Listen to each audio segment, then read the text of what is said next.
மரண பயம் உன்னை வாட்டிடுதோ, மரணத்தை சிலுவையில் ஜெயித்த சூதன் நித்திய ஜீவன் உனக்களிப்பா, இன்னும் ஏன் தாமதம் நம்பிடுவாய். சோர்ந்திடாதே சோர்ந்திடாதே ஏசு உண்டு, சோர்ந்திடாதே சோர்ந்திடாதே ஏசு உண்டு.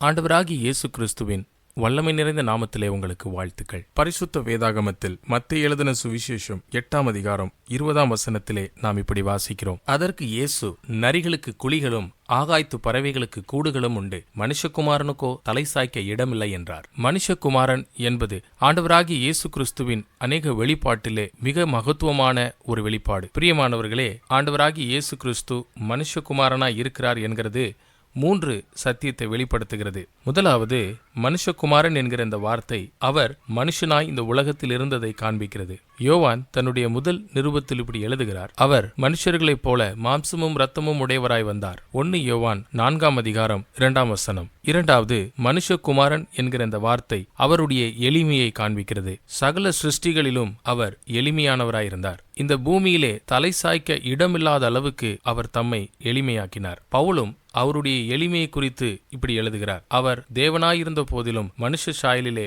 வெளிப்பட்டார், அடிமையின் கோலம் எடுத்தார், இன்னும் சிலுவை மரணத்தை அனுபவித்தார். மூன்றாவது, மனுஷகுமாரன் என்கிற இந்த வார்த்தை மனுஷர்களுடைய இரட்சகர் என்பதை எடுத்து காண்பிக்கிறது. ஆண்டவராகிய இயேசு கிறிஸ்துவே சொன்னார், மனுஷகுமாரன் தொலைந்து போனவைகளை தேடும்படி வந்தார், அவர்களை இரட்சிக்கும்படி வந்தார். பிரியமானவர்களே, ஜீவனுள்ள தேவனை அறியாத ஒருவன், ஆண்டவராகிய இயேசு கிறிஸ்துவின் மேல் விசுவாசம் வைக்காத ஒருவன், அந்த மனுஷன் தேவனுடைய பார்வையிலே தொலைந்து போனவனாயிருக்கிறான். இப்படி தொலைந்து போயிருக்கிறவர்களை தேடும்படி, அவர்களை இரட்சிக்கும்படி ஆண்டவராகிய இயேசு கிறிஸ்து இந்த உலகத்திலே வந்தார். இதுவரைக்கும் அநேக பேர் அவருடைய சத்தத்திற்கு செவி கொடுத்திருக்கிறார்கள். நீங்களும் இன்றைக்கு அவருடைய கூப்பிடுதலுக்கு செவி சாய்ப்பீர்களா?